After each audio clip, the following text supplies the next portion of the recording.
Hello friends, कैसे हैं आप सब लोग। आई होप आप सब लोग बिल्कुल ठीक होंगे। चलिए शुरू करते हैं आज की क्लास। आज की क्लास में डिस्कस करेंगे ईवीएस का वेरी इंपॉर्टेंट टॉपिक जो कि जल यानी कि वाटर है। इससे संबंधित हर सीटेट के एग्जाम में क्वेश्चन पूछे जाते हैं। ना सिर्फ सीटेट एग्जाम में, आपका यूपी टेट में भी क्वेश्चन पूछा जाता है इस टॉपिक से। ठीक है, तो ये जो टॉपिक है बहुत ही इंपॉर्टेंट है। अगर आप आज की क्लास को शुरू से लास्ट तक देखते हैं तो जल से संबंधित जो 2 नंबर के क्वेश्चन आपके एग्जाम में आते हैं वो आपका यहाँ से क्लियर हो जाएगा। ठीक है, तो क्लास को शुरू से लास्ट तक देखिएगा ताकि एक भी क्वेश्चन आपका स्किप ना हो।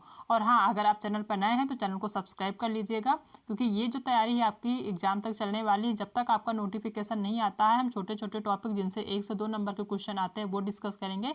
जैसे ही आपका सीटेट का नोटिफिकेशन आता है उसके बाद हम उन टॉपिक को डिस्कस करेंगे जिनसे 3 से 4 नंबर के क्वेश्चन बनते हैं या फिर इनसे ज़्यादा क्वेश्चन आते हैं। ठीक है, तो सभी टॉपिक जो है बहुत ही इंपॉर्टेंट है, क्योंकि आपको हर जो है टॉपिक से 1 नंबर या 2 नंबर चाहिए होगा। तो आपको सारे टॉपिक क्लियर करना है ताकि आपका जो है ईवीएस में 30 के जो है 30 में 30 नंबर आपके आए। ठीक है, क्योंकि हर टॉपिक से क्वेश्चन पूछे जाते हैं, तो हर टॉपिक को डिस्कस करना, हर टॉपिक को पढ़ना बहुत ही ज़्यादा ज़रूरी है।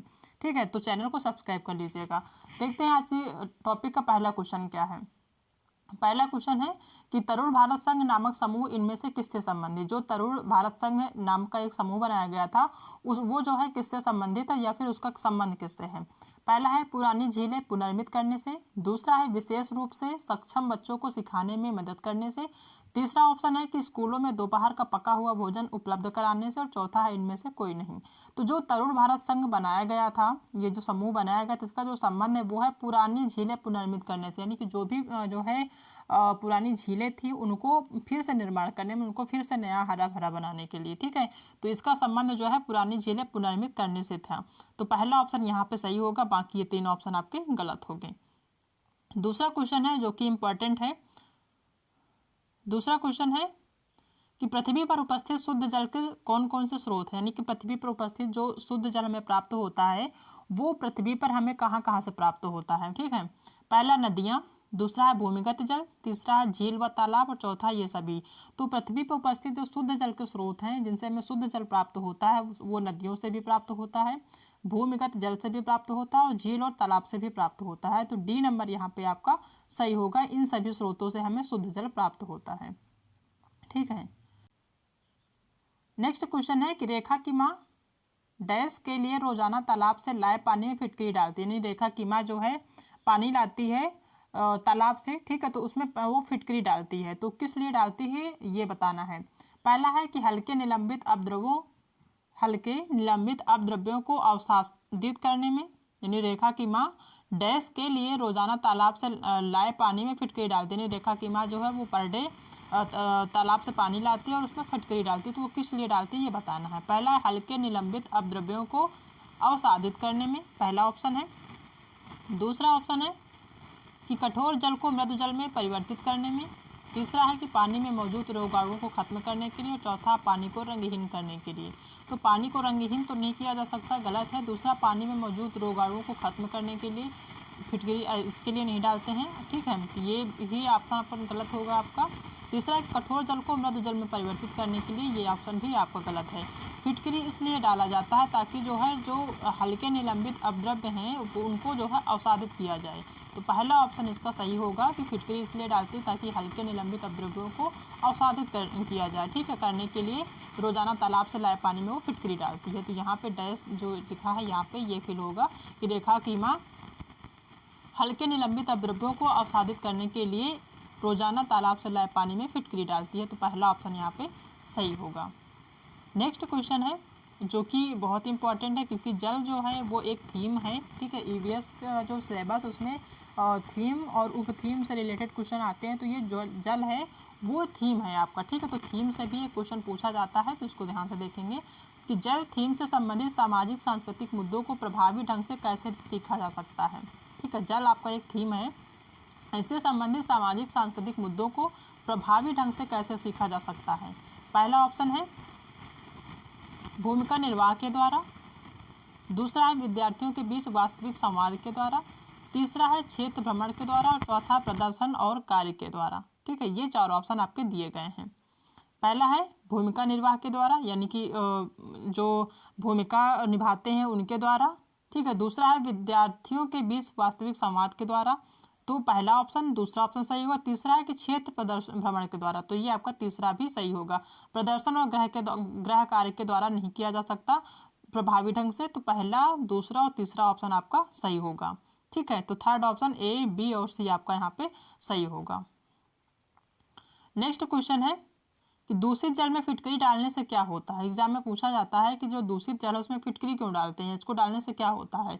बीमारियां दूर हो जाती हैं, जल साफ हो जाता है, पानी की अशुद्धियां नीचे तली में बैठ जाती हैं, या फिर इनमें से कोई नहीं। तो जो दूषित जल होता है उसमें फिटकरी इसलिए डाला जाता है ताकि जो पानी की अशुद्धियां हैं वो नीचे तली में बैठ जाए और शुद्ध पानी आपका ऊपर हो जाए। ठीक है, ताकि हम उस शुद्ध पानी को यूज कर सकें। तो थर्ड ऑप्शन आपका यहाँ पे सही होगा। फिटकरी डालने का मतलब यही होता है, या इसीलिए डाला जाता है ताकि पानी की जो भी गंदगी है वो नीचे तली में बैठ जाए और शुद्ध पानी आपका ऊपर रहे, आप उसको यूज कर सकें। तो थर्ड सी नंबर आपका यहाँ पे सही होगा। नेक्स्ट क्वेश्चन है जो कि पूछा जाता है एग्जाम में कि जल पुरुष के नाम से प्रसिद्ध राजेंद्र सिंह का संबंध किस संस्था से है। ठीक है, राजेंद्र सिंह जो है इन्होंने एक संस्था का निर्माण किया था, तो वो संस्था कौन सी है वो बताना है। ठीक है, जो कि जल पुरुष के नाम से जाने जाते, जो राजेंद्र सिंह हैं, ठीक है, वो जल पुरुष के नाम से जाने जाते, इन्होंने एक संस्था बनाया था, वो संस्था कौन सी है वो बताना है। पहला है चिपको आंदोलन, दूसरा है तरुण भारत संघ, तीसरा भीम संघ और चौथा इनमें से कोई नहीं। तो जो राजेंद्र सिंह है जिन्हें जल पुरुष कहा जाता है, उन्होंने जिस संस्था का निर्माण किया था वो था आपका तरुण भारत संघ। ठीक है, इसका निर्माण किया था, इनका जो संबंध है इसी तरुण भारत संघ से संबंध है, तो बी नंबर आपका यहाँ पे सही होगा। नेक्स्ट क्वेश्चन है एग्जाम में पूछा जाता है कि इनमें से कौन सी बीमारी रुके हुए पानी से हो सकती है, यानी जहाँ पे पानी इकट्ठा रहता हो हमेशा उस पानी से कौन सी बीमारी है हो सकती है। पहला है पोलियो या फिर मलेरिया, तीसरा है चेचक या फिर निमोनिया। तो रुके हुए पानी से जो है जो बीमारी होती वो होती मलेरिया, क्योंकि जब पानी एक जगह इकट्ठा होता है तो उसमें से जो है मच्छर पैदा होते हैं और वो जाके इंसानों को काटते हैं, तब उन्हें मलेरिया होता है। तो बी नंबर आपका यहाँ पे सही होगा।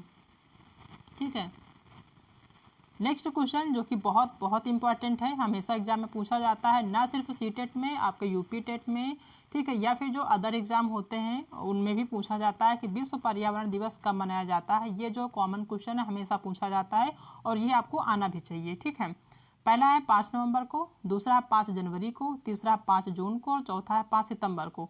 तो विश्व पर्यावरण दिवस आप हमेशा माइंड में सेट करके रखिए कि विश्व पर्यावरण दिवस जो मनाया जाता है वो 5 जून को मनाया जाता है, और ये एग्जाम में हमेशा पूछा जाता है, तो इस चीज़ को हमेशा ध्यान रखिए कि 5 जून को विश्व पर्यावरण दिवस मनाया जाता है। ठीक है, तो सी नंबर आपका यहाँ पे सही होगा। नेक्स्ट क्वेश्चन है कि कौन सी परत पृथ्वी को सूर्य की हानिकारक किरणों से बचाती है। ये भी क्वेश्चन आपका पूछा जाता है कि कौन सी ऐसी परत है जो पृथ्वी को सूर्य की हानिकारक किरणों से बचाती है, यानी जो सूर्य की हानिकारक किरणें आती हैं हमारी पृथ्वी पे उनको जो है बचाती है पृथ्वी पे की, ताकि जो है पृथ्वी पर जो हानिकारक किरणें हैं वो डायरेक्ट ना पहुंच पाए। तो जो परत है जो हमें प्रोटेक्ट करती है, जो हमें बचाती है, वो कौन सी परत है ये बताना है। ठीक है, पहला है आयन मंडल, दूसरा है ओजोन मंडल, तीसरा है क्षोभ मंडल और चौथा इनमें से कोई नहीं। ये जो परत है वो है ओजोन मंडल। ठीक है, ओजोन लेयर जो है ये हमें सूर्य की हानिकारक किरणों से बचाती है। ये एग्जाम में पूछा जाता, बहुत ही कॉमन क्वेश्चन है, तो इसको ध्यान से देखिए। ठीक है, बी नंबर आपका यहाँ पे सही होगा। नेक्स्ट क्वेश्चन है कि जल संरक्षण को बढ़ावा देने के लिए करना चाहिए, यानी कौन सी चीज़ें हमें करनी चाहिए ताकि जो जल है वो आपका जो है सुरक्षित रहे। ठीक है, तो जल संरक्षण को बढ़ावा देने के लिए क्या करना चाहिए, कम उपयोग करना चाहिए, पुनः चक्रण करना चाहिए, या फिर पुनः उपयोग करना चाहिए, या फिर ये सभी चीज़ें करनी चाहिए। तो जल जो संरक्षण है उसको बढ़ावा देने के लिए हमें कम उपयोग करना चाहिए, जल का कम से कम उपयोग करें, जितने में हमारा काम हो जाए उतना ही यूज़ करें। उसका जो है ऐसी जगह रखें, उनको ऐसी जगह सेव करके रखें ताकि उसको पुनः उपयोग कर सकें। ठीक है, पुनः चक्रण कर सके, ताकि जैसे पानी बरसात में क्या होता है, बारिश होती है। ठीक है, तो बारिश का पानी हम एक गड्ढे में इकट्ठा करें ताकि ये जो इकट्ठा हुआ पानी है फिर से नीचे जाए ज़मीन में और वो सुरक्षित रह पाए वहाँ, तो ये होता है पुनः चक्रण। पुनः उपयोग यानी कि पानी को ऐसे ऐसे रखें, हम ऐसे प्रोटेक्ट करके रखें ताकि उसका यूज हम दोबारा से कर सकें। तो डी नंबर आपका यहाँ पे सही होगा। जल संरक्षण को बढ़ावा देने के लिए हमें कम उपयोग करना चाहिए, पुनः चक्रण करना चाहिए, पुनः उपयोग कर सकते हैं, इसको भी करना चाहिए ताकि जो है पुनः उपयोग कर सकें। तो डी नंबर आपका यहाँ पे सही होगा। नेक्स्ट क्वेश्चन जो हमेशा एग्जाम में पूछा जाता है कि इनमें से कौन सा भिन्न है। ये चार चीज़ें दी रही होती हैं और बताना होता है इन चारों चीज़ों में कि कौन सी चीज़ें भिन्न है। नदी, पहाड़, झील, तालाब और झरना, इन पांचों चीज़ में बताना कि कौन सी चीज़ है जो हम भिन्न है इन सभी पांचों में। पहला है झरना, दूसरा है पर्वत, तीसरा है झील और चौथा है नदी। तो आप सभी को पता है कि इसमें जो भिन्न है इन सभी में वो है आपका पर्वत। और वो क्यों भिन्न है वो आप बताइए, ठीक है। तो ये क्यों भिन्न भिन्न है हम बता देते हैं, क्योंकि जो है आपका नदी, झील, तालाब और झरना इनमें क्या होता है, पानी होता है, पानी बहता है, पानी रहता है, और पहाड़ में पानी इकट्ठा नहीं होता है, ठीक है। तो पहाड़ आपका अलग है, ठीक है, यानी पर्वत आपका अलग है। तो बी नंबर आपका यहाँ पे सही होगा।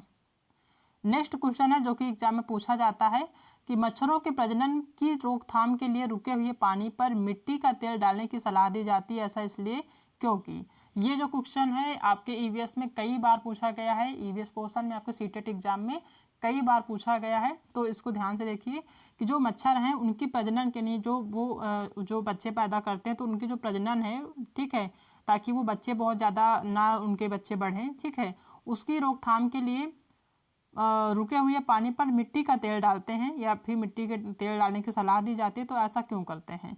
पहला है मच्छर मिट्टी के तेल से मर जाते हैं, दूसरा है मच्छर तेल के परत में फंस जाते हैं, तीसरा है कि मिट्टी का तेल ऑक्सीजन की आपूर्ति को रोक देता है जिससे मच्छरों का प्रजनन रुक जाता है। बिल्कुल सही, सी नंबर आपका सही होगा कि मिट्टी का तेल इसलिए डाला जाता है क्योंकि ये जो है मिट्टी जो तेल होता है वो ऑक्सीजन का आपूर्ति रोक देता है, ठीक है। जैसे ही पानी में डालते हैं तो ऑक्सीजन की जो आपूर्ति होती है वो रुक जाती है, और जो मच्छर होते हैं जो प्रजनन किए होते हैं वो वहीं पे उनका प्रजनन रुक जाता है, यानी कि जो कीड़े मकोड़े होते हैं जो उनका प्रजनन होता है वहाँ पे जो पानी में दिए होते हैं वो वहीं पर रुक जाता, मर जाते हैं।